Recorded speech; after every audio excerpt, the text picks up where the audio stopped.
Bismillahirrahmanirrahim. Assalamualaikum warahmatullahi wabarakatuh. Kebawah Dulia Maha Mulia Paduka Seri Baginda Sultan Haji Hasanah Bolkiah Muizzaddin Wad Daulah Ibni Almarhum Sultan Haji Omar Ali Saifuddin Sa'dul Khairi Waddin Sultan dan Yang di-Pertuan Negara Brunei Darussalam berangkat tiba di Tokyo, Jepun untuk menghadiri sidang kemuncak komemoratif bagi memperingati ulang tahun ke-50 perhubungan, persahabatan dan kerjasama ASEAN-Jepun pada 15 hingga 17 Disember 2023. Berangkat mengiringi Kebawah Dulia Maha Mulia Paduka Seri Baginda Sultan dan Yang di-Pertuan Negara Brunei Darussalam ialah Dulian Teramat Mulia Paduka Seri Pengiran Muda Abdul Matin. Sejak penubuhan hubungan dialog ASEAN-Jepun pada tahun 1973, hubungan ASEAN-Jepun telah mencapai kemajuan yang signifikan termasuk penubuhan Pusat ASEAN-Jepun, Dana Integrasi Jepun-ASEAN dan program pertukaran rangkaian pelajar dan belia Jepun Asia Timur. Untuk meraihkan kejayaan ini, ASEAN dan Jepun bersetuju untuk menetapkan tahun ini sebagai tahun memperingati 50 tahun hubungan persahabatan dan kerjasama ASEAN-Jepun dan menggalakkan pertukaran antara rakyat dan mengadakan pelbagai acara serta program pertukaran dalam pelbagai bidang termasuk ekonomi, budaya, pertukaran belia dan pelancongan di sepanjang tahun.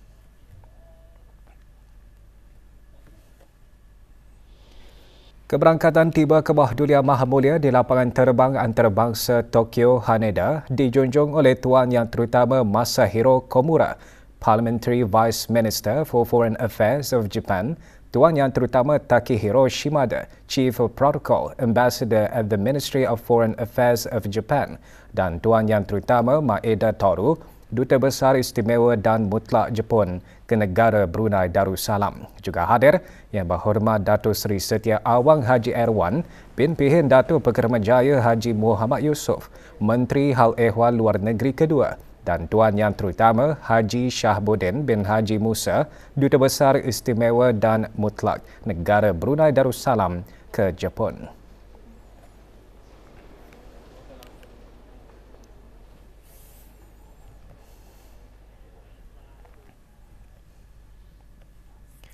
Kebawah Dulia Maha Mulia Paduka Seri Baginda Sultan Haji Hasanah Bolkiah Muizzaddin Wad Daulah Ibni Almarhum Sultan Haji Omar Ali Saifuddin Sa'dul Khairi Waddin Sultan dan Yang di-Pertuan Negara Brunei Darussalam petang kemarin berangkat ke Tokyo, Jepun untuk menghadiri sidang kemuncak komemoratif bagi memperingati ulang tahun ke-50 hubungan persahabatan dan kerjasama ASEAN-Jepun pada 15 hingga 17 Disember 2023. Berangkat mengiringi Kebawah Dulia Maha Mulia Paduka Seri Baginda Sultan dan Yang di-Pertuan Negara Brunei Darussalam ialah Dulian Teramat Mulia Paduka Seri Pengiran Muda Abdul Matin. Sebelum berangkat dari Istana Nurul Iman, doa selamat dibacakan oleh Yang Berhormat Pihin Datuk Seri Maharaja Datuk Paduka Seri Setia Dr. Ustaz Haji Awang Abdul Aziz bin Junid, Mufti Kerajaan.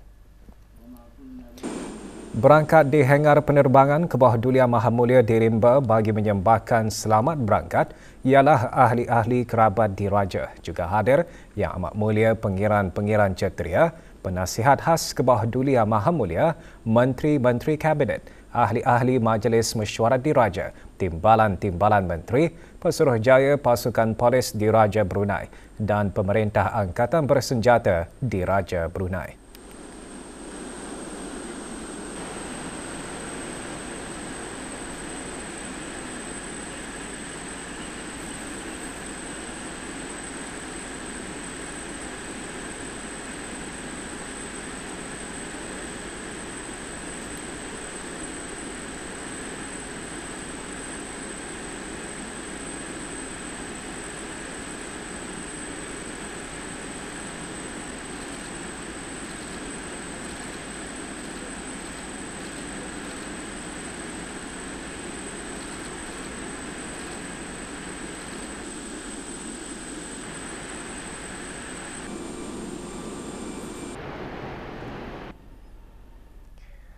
Duli Yang Teramat Mulia Paduka Seri Pengiran Muda Mahkota Pengiran Muda Haji Al-Muhtadi Billah Ibni Kabah Duli Yang Maha Mulia Paduka Seri Baginda Sultan Haji Hassanah Bolkiah Mu'izzadin Waddaullah Menteri Kanan di Jabatan Perdana Menteri dan Yang Teramat Mulia Paduka Seri Pengiran Anak Isteri Pengiran Anak Sarah binti Pengiran Haji Saleh Abrahaman berkenan berangkat menghadiri acara riadah pagi sempena program Pemimpin-Pemimpin Muda kali ke-9 yang memuatkan lawatan ke Jambatan Sultan Haji Omar Ali Saifuddin dan riadah berjalan kaki serta majlis santap pagi di The Abode Resort and Spa, Kampung Perdayan, daerah Temburong. Acara riadah pagi bermula dengan keberangkatan lawatan Duli Yang Teramat Mulia dan Yang Teramat Mulia bersama Tuan Yang Terutama Lawrence Wong, Timbalan Perdana Menteri dan Menteri Kawangan Republik Singapura dan isteri Puan Lu serta delegasi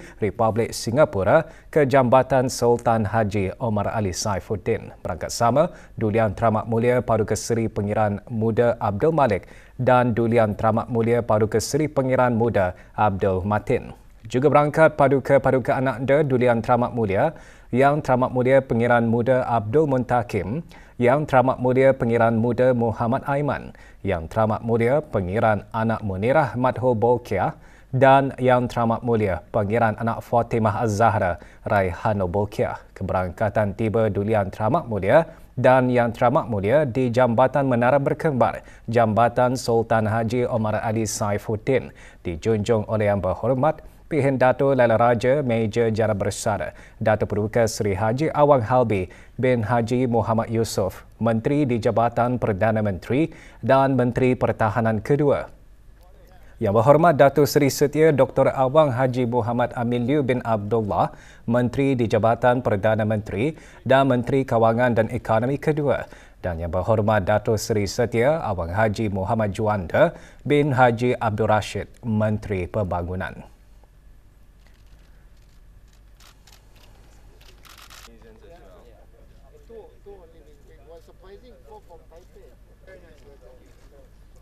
Jambatan Sultan Haji Omar Ali Saifuddin adalah salah sebuah mercu tanda penting di negara Brunei Darussalam dan juga jambatan terpanjang di Asia Tenggara dengan jarak sepanjang 26.3 km. Duli Yang Teramat Mulia dan Yang Teramat Mulia berkenan berangkat bersama delegasi Republik Singapura menuju ke The Abode Resort and Spa.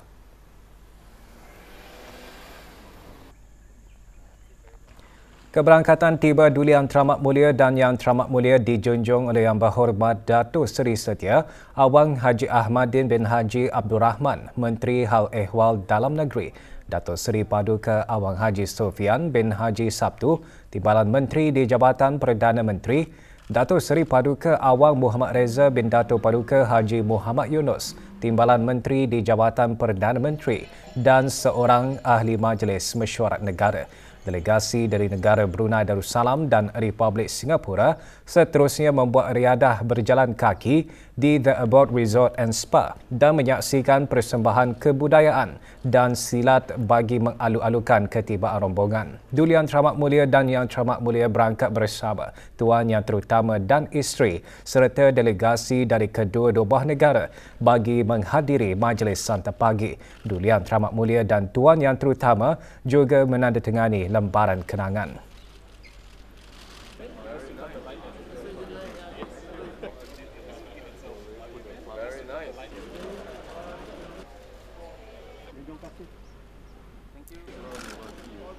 Program Pemimpin-Pemimpin Muda mencerminkan hubungan dua hala yang kukuh dan erat merangkumi kerjasama dalam pelbagai bidang.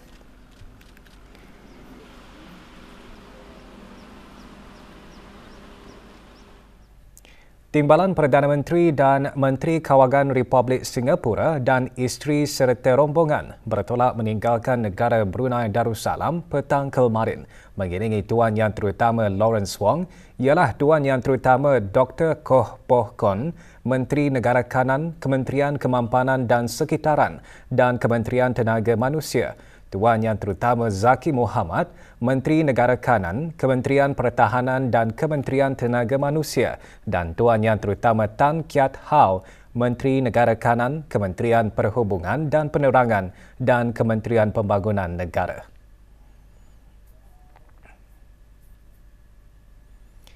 Hadir di lapangan terbang antarabangsa Brunei Yang Berhormat Pihin Datuk Laila Raja, Meja Jala Bersara Datuk Paduka Seri Haji Awang Halbi bin Haji Muhammad Yusof, Menteri di Jabatan Perdana Menteri dan Menteri Pertahanan Kedua dan Isteri dan Datuk Seri Paduka Awang Haji Khairuddin bin Haji Abdul Hamid, Timbalan Menteri Kewangan dan Ekonomi.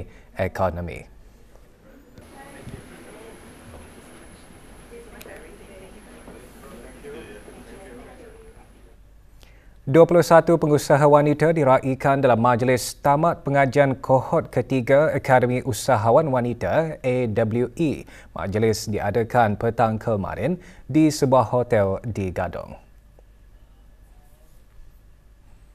Hadir Datuk Seri Paduka Awang Haji Khairuddin bin Haji Abdul Hamid, Timbalan Menteri Kewangan dan Ekonomi dan Puan Yang Terutama Karen McClellan, Duta Besar Istimewa dan Mutlak Amerika Syarikat ke negara Brunei Darussalam. Sementara itu, 3 perniagaan yang dianugerahkan pembiayaan $3,000 Amerika ialah Herinit, Kuehku dan Kush.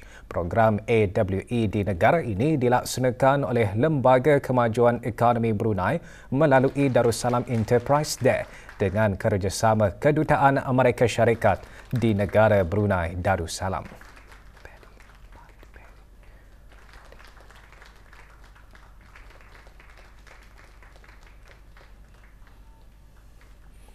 Penanaman padi menggunakan varieti padi berhasil tinggi ialah strategi utama Jabatan Pertanian dan Agri Makanan, Kementerian Sumber-Sumber Utama dan Pelancongan dalam usaha meningkatkan pengeluaran padi negara. Kerana itu, satu projek kerjasama dan penyelidikan dilaksanakan antara Jabatan Pertanian dan Agri Makanan dengan Pusat Penyelidikan Beras Hybrid Hunan, Republik Rakyat China. Pelancaran projek kajian kesesuaian varieti padi bagi kawasan ladang yang tidak mempunyai sistem pengairan diadakan di ladang padi di kawasan Kemajuan Pertanian KKP Lekion, daerah Temburong. Hadir Tuan Yang Terutama Xiao Jenggo, Duta Besar Istimewa dan Mutlak Republik Rakyat China ke negara Brunei Darussalam dan Dayang Hajah Tuti Yati binti Haji Abdul Wahab, Setiausaha Tetap Kementerian Sumber-Sumber Utama dan Pelancongan. Antara fokus utama projek adalah untuk membantu melaksanakan dan memperkukuhkan program pembiakan padi dan industri biji benih padi di negara ini.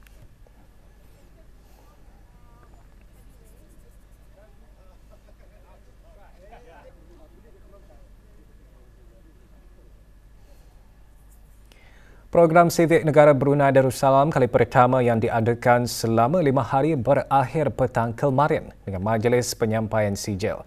Majlis berlangsung di bangunan tambahan Jabatan Penerangan. Penyampaian sijil kepada 39 orang peserta disempurnakan oleh Dayang Siti Bizmi Nurul Iman binti Awang Haji Emzah, pemangku pengarah penerangan. Program sivik tersebut dihasrat dapat menjadi salah satu platform bagi mempersiapkan para peserta mengharungi pelbagai cabaran masa depan dan mempersiapkan diri sebagai generasi berwawasan, memiliki kemahiran tinggi dan mampu berdikari.